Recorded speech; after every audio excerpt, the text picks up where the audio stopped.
নমস্কার, আমি সুলগ্না। আমার চ্যানেল গল্প স্বল্প সঙ্গে সুলগ্নাতে আপনাদের স্বাগতম জানাই। আজকে যে গল্পটি আমি পাঠ করতে চলেছি সেটি হল হেমেন্দ্র কুমার রায় রচিত চিলের ছাতের ঘর। আমার ছেলেবেলার বন্ধু মানিক। সেবারে মানিক তার বাড়ির আর সকলকার সঙ্গে পশ্চিমে বেড়াতে গিয়েছিল। জায়গাটার নাম না হয় আর বললুম না। কিছুদিন পরে মানিকের কাছ থেকে এই চিঠি পেলুম। ভাই অমল, তোমার জন্যে বড় মন কেমন করছে, কারণ এ দেশটা এত সুন্দর যে তোমাকে না দেখলে আমাদের তৃপ্তি হচ্ছে না। যে বাড়িতে আছি সেখানেও চমৎকার। একদিকে ধুধু মাঠ, দুদিকে নিবিড় বনের রেখা এবং আরেক দিকে পাহাড়ের পর পাহাড় ও তাদের কোল দিয়ে নাচতে নাচতে বয়ে যাচ্ছে একটি রূপলী নদী। তুমি আজকেই মোটমাট বেঁধে নিয়ে রওনা হও। আমাদের চিলের ছাতের ঘর থেকে চারিদিকে দৃশ্য খুব স্পষ্ট দেখা যায়। তুমি কবি বলে মা তোমার জন্যে এই ঘরখানি রিজার্ভ করে রেখেছেন। আসতে দেরি হলে জরিমানা দিতে হবে। এখানকার খবর সব ভালো। ইতি, তোমার মানিক। মানিকের মা আমাকে খুব কমপ্লিমেন্ট দিয়েছেন। আমি নাকি কবি। বাংলাদেশে কবিতা লিখলেই কবি হওয়া যায় কি না? সুতরাং এত বড় একটা উপাধি লাভের পরেও মানিকের আমন্ত্রণ রক্ষা না করলে একটা অকৃতজ্ঞতার কাজ করা হবে। অতএব মোটমাট বাদ দিয়ে শুরু করলুম। মানিকের বাড়িতে এসে উঠেছি। বাড়িখানা পুরনো হলেও প্রাসাদের মতো প্রকাণ্ড এবং দেখতেও পরম সুন্দর।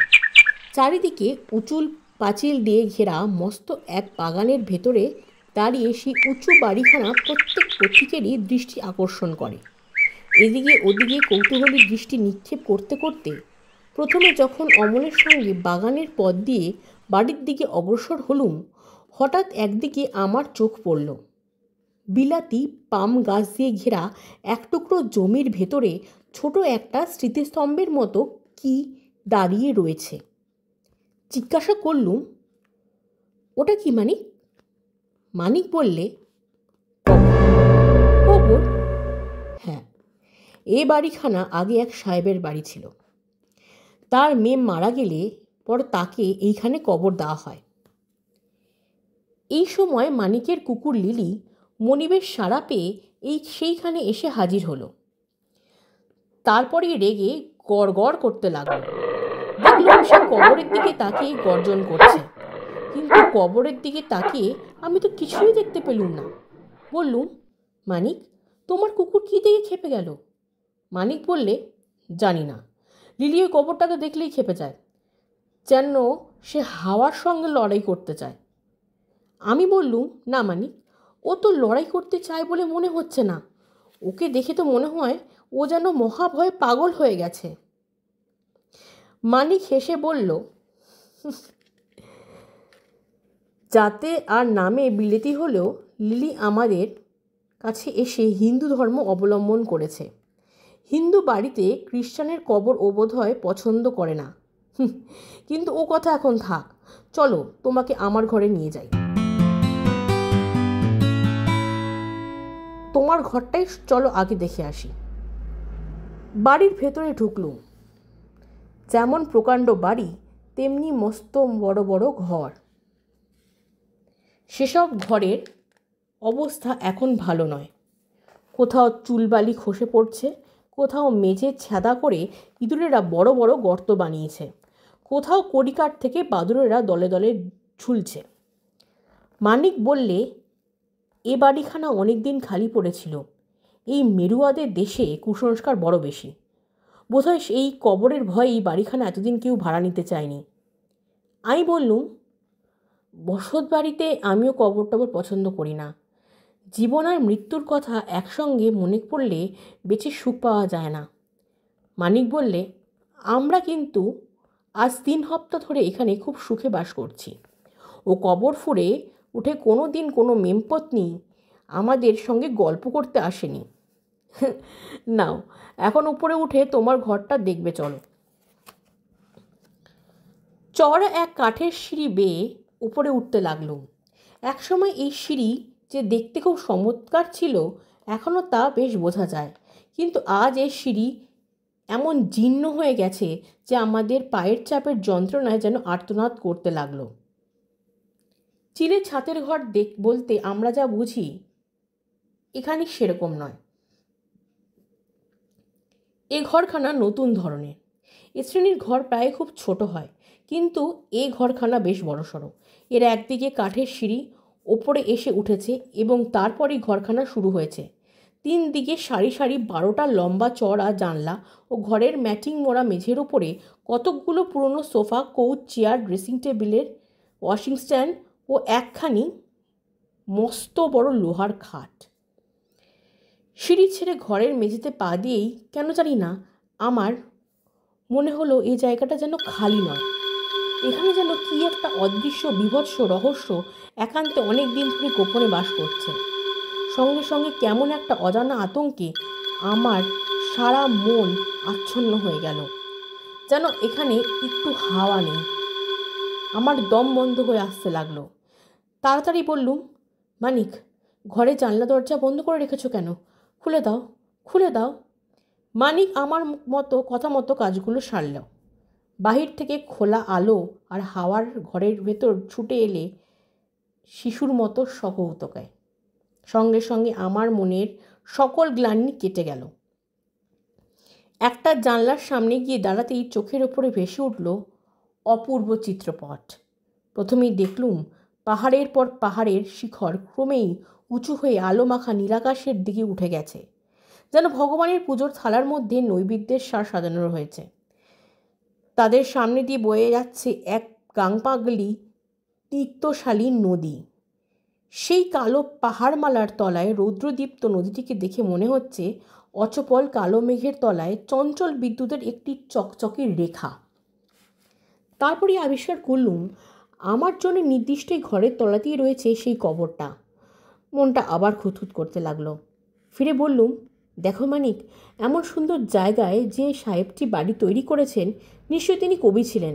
কিন্তু কবির চোখ পেয়েও এমন মনোরম স্থানে তিনি নিজের স্ত্রীর দেহকে গড়ে দিলেন কেন, সেটা কিছুতেই আমার মাথায় ঢুকছে না।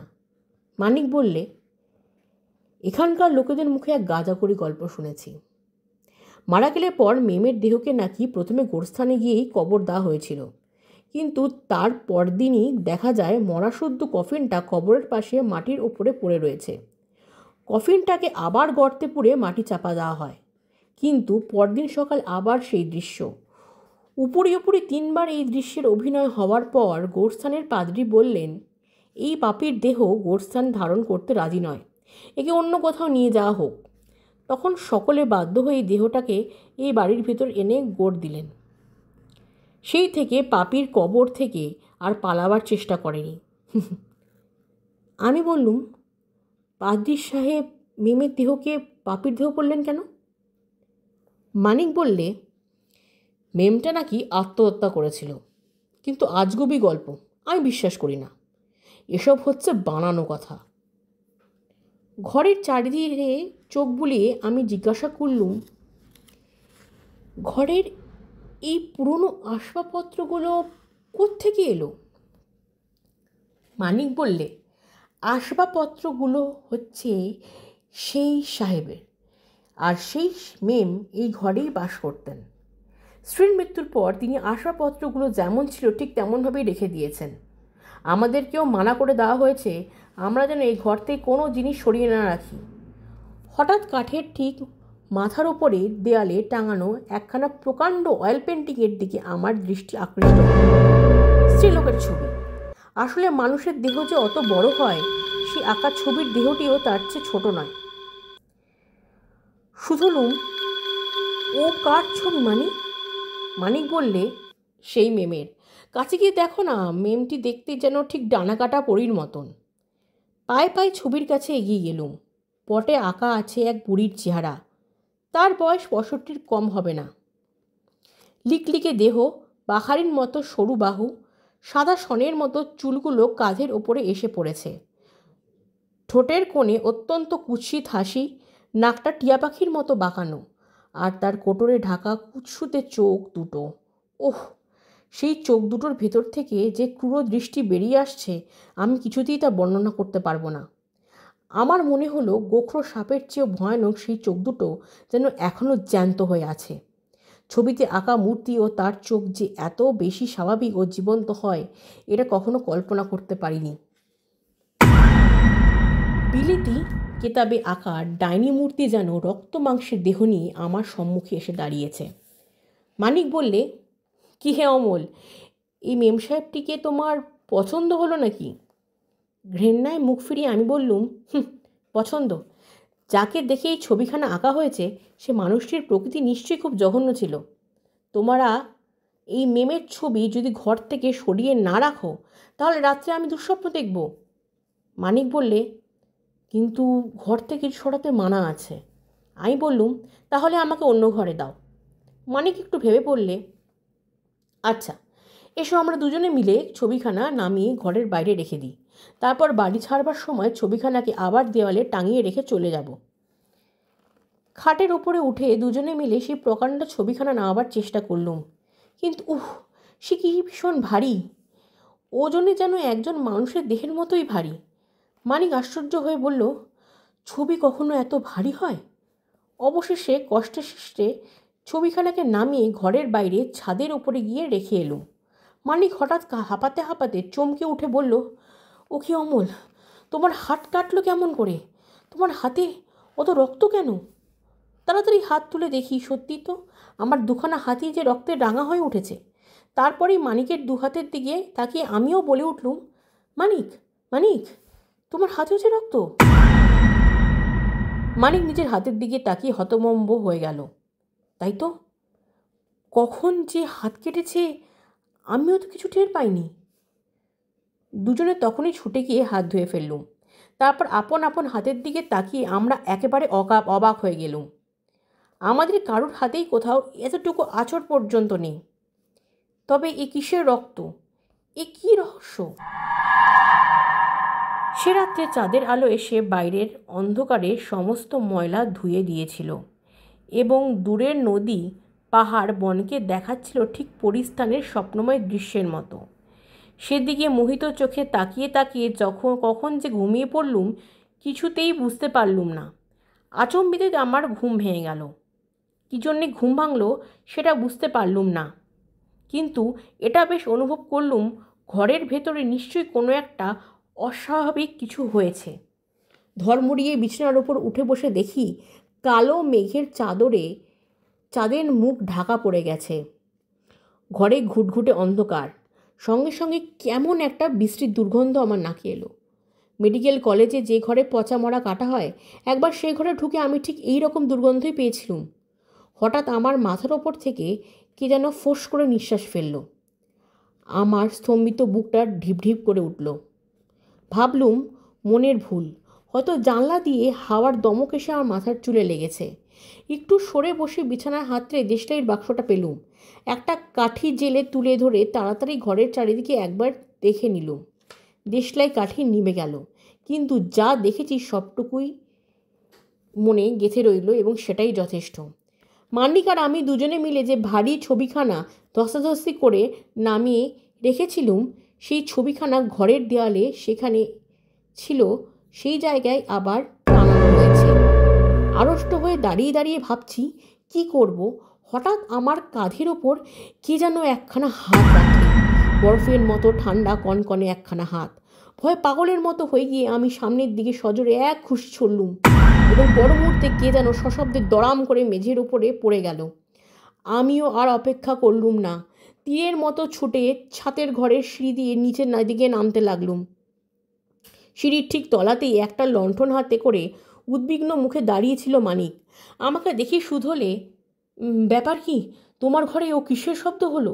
আমি কাঁপতে কাঁপতে বললুম, তোমাদের সেই ডাইনির ছবি আবার ঘরে ফিরে এসেছে। ধ্যাত, যত বাজে কথা, ছবির কি পা আছে? দাঁড়াও দেখে আসি। এই বলে মানিক দ্রুতপথে ওপরে উঠে গেল, কিন্তু তারপরেই শুনলুম মানিকের উচ্চ আর্তনাদ এবং তারপরেই দেখলুম সে একসঙ্গে 3-4টে সিঁড়ি টপকে নিচে নেমে আসছে। আকুল স্বরে সে বললে, ঘরের ভেতরে পচা মরার গন্ধ, আর ঘরের মেঝেতে উপুর হয়ে পড়ে আছে একটা বুড়ির পচা আর গলা মরা। হঠাৎ আমার নিজের গায়ের দিকে নজর পড়ল। আমার কাঁধের ওপর থেকে একটা রক্তের ধারা গা বয়ে নেমে আসছে। এই কাঁধেই সেই বরফের মতো ঠান্ডা হাতের স্পর্শ পেয়েছিলুম। আজকের পাঠটি এখানেই সমাপ্ত হলো। যদি আমার পাঠটি ভালো লেগে থাকে তাহলে অবশ্যই আমার চ্যানেলটিতে লাইক করবেন, সাবস্ক্রাইব করবেন আর কমেন্ট করবেন। সকলকে অসংখ্য ধন্যবাদ।